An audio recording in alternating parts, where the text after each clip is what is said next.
Hello everybody, this is Steve Sassman with VROwnersGuide.com. Today I have Tyann Marcink from Marcink Designs with me here on this Google Hangout.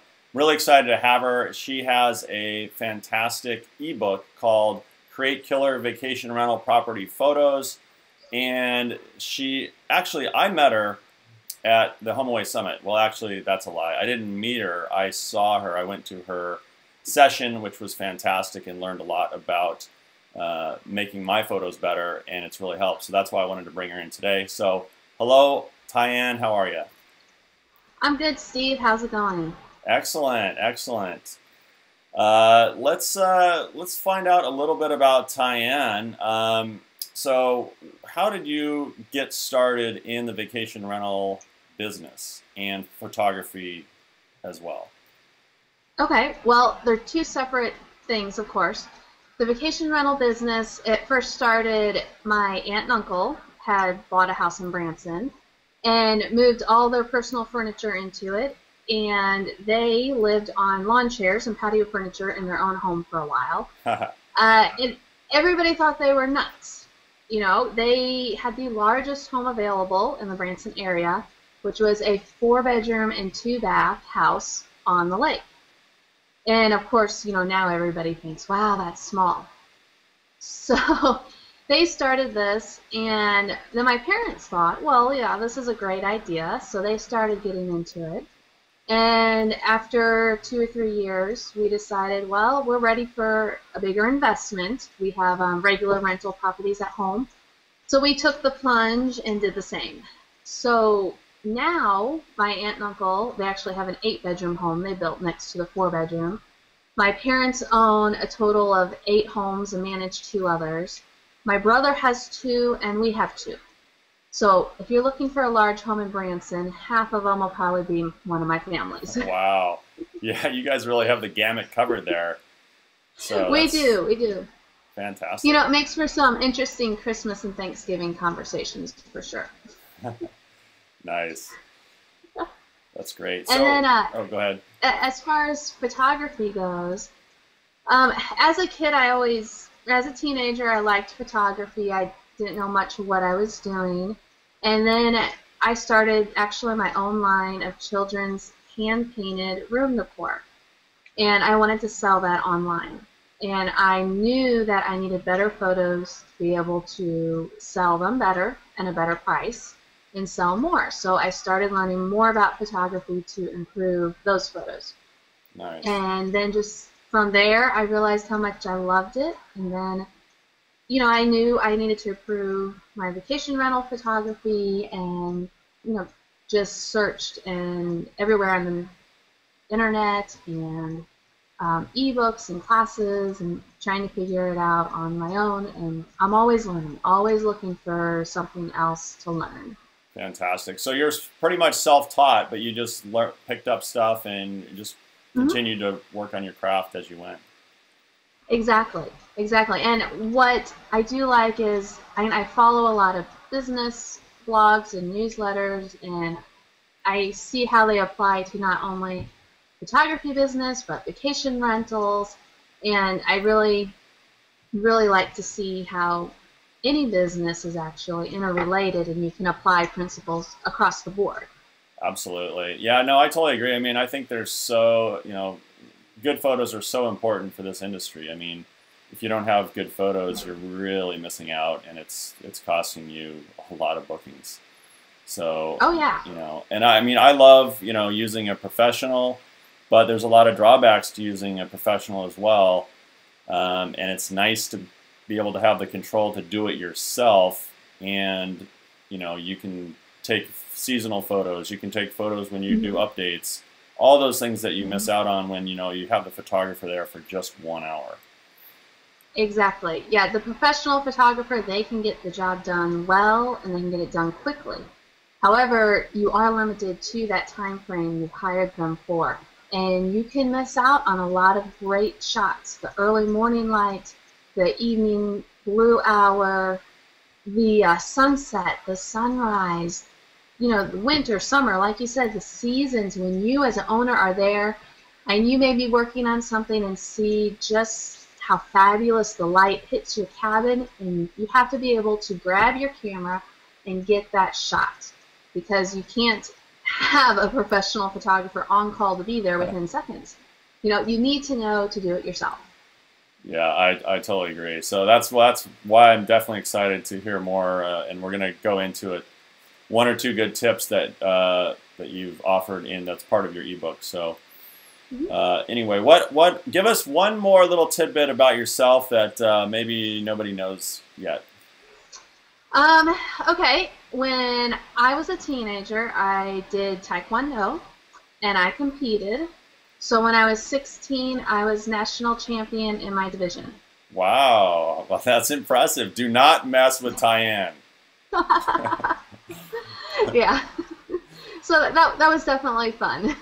That's great. So when's the last time you've put that to use in any fashion? About 2 years ago, my boys started doing Taekwondo, and they talked Mom into taking a few classes with them. So it was interesting having to spar against my 9-year-old. Well, I guess he was 8-year-old at that point. Oh, that's great. Okay. So, yeah, they were given permission to beat up on Mom at that point. Oh, they probably love that. Oh, yes. All right, well, let's dive into what you're going to talk about today in terms of the photography. So take it away. Okay, great. I'm going to screenshot here. I'll bring you guys over. There's a little thing. Okay, so first thing I'm going to show you here, this is key secret number 6, and this was part of my presentation from the Home Away Summit. And one of the problems that I know a lot of vacation rental owners have is when you stand on your porch or you look out your window and you have this gorgeous scene in front of you, whether it's the mountains, the beach, the forest, if you're in Yosemite Park, you want your guests to be able to see what you see. But when you take a picture, a lot of times it ends up looking like this, really, really far away. And you know it is not actually really, really far away. It's a lot closer than what appears. And what happens is your lens is doing what's called compression, lens compression. And when you have it at your wide angle to get as much of a scene in the shot as possible, it actually pushes your background away from your foreground. Now, if this shot was taken at 18 millimeters, which is a wider angle, it's the standard lens you'll find on a lot of the DSLR cameras, your entry-level digital cameras that change lenses. But what you need to do is you need to bring it closer to 50 millimeters. Scientists, gurus, whoever kind of did a little experiment and figured out 50 millimeters is about what our eyes actually see. So in this next slide here, this is the mountain at 50 millimeters. Obviously the mountain did not move. The side of the window, I kept that in there so you could see the window did not move. The only thing that changed was, well, two things. The lens went from 18 millimeters to 50, and I took about 5 steps backwards in the room. So you can see here the major difference it's dramatic. of the lens compression. Yes. All right, so I'm going to bring you in. We talked a lot about earlier, or you mentioned what bad pictures can do. Yes. Yeah, so let me pull up some shots of bad pictures you might recognize from your own listings.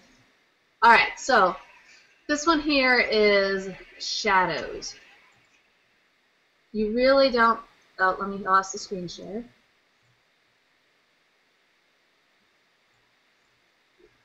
Okay, so here's a shot of shadows, a very shadowy bathroom. Something you do want to avoid. The camera composed and it exposed for the light from the window. Well, you have to control your camera and tell it no. This is way too shadowy. And subconsciously, your travelers might be thinking the owner could be shadowy. You have to be careful of what your pictures convey about you as an owner. So avoid overly shadowing your pictures. Absolutely. It just doesn't, it's just not inviting. It looks dark and whatever. Right, and who wants to stay in a dark place unless you plan to stay in a cave? Okay, so this next one, there's a couple things wrong. One is the white balance, meaning the color of the light. It's very yellowy, and you will find this problem a lot on indoor photos because the light bulbs do give off a yellow hue to them. Right. It just makes it look old and like from the 70s or something too. Exactly. Even though they didn't have flat screen mounted wall TVs in the 70s, it still looks like that. The other problem with this photo is it's very grainy. It almost looks like a cell phone took it. You don't want to go out and use your smartphone to take your photos unless you have a good command of the tool, because you know a camera is a tool, and if you know what you're doing, you can definitely use your smartphone. This one here, though, was not a good idea. Agree. Alright, so the third one, you want to make sure your house stands straight. You don't want it crooked. You don't want people to have to sit there and realize they're getting a crick in their neck because the picture's crooked. So very easily straighten the picture. If you don't realize that it's not straight while you're taking the photo, there are tools afterwards you can do it. But the best thing to do is get it right in the camera the first time. And then lastly, try to get a little more shot than just half the bed. And decorate a little bit. You know, make it a little homier, a little cozy. When you just have a blank wall, it really shows that you probably don't care too much about your rental. And why would somebody want to stay at a place where the owner doesn't really care about it? Right, and there's not even like a clock on the little table. It's just very sterile. Exactly, exactly. So a picture on the wall, a table lamp, something else would help. Right. I mean, people want a home environment, not a sterile hotel environment. I mean, that's why they're going to a vacation rental. Exactly, exactly. So those are a few of my tips that I've had. All right, that's great. What? Oh, sorry, there's a little delay. So I'm seeing I'm seeing your lips move after you're talking. But anyway, are there any other things that we want to discuss in terms of vacation rentals? I think what we're gonna do here is we're gonna have a little contest, and it's we'll outline that contest below in the notes underneath the video. So look out for that. We'll have a free ebook from Tyann that we can offer to everybody. Absolutely. All right. Well, that's great, Tyann. Thank you so much for joining today. Really enjoyed it, and we will talk to you soon. Thanks so much for having me, Steve.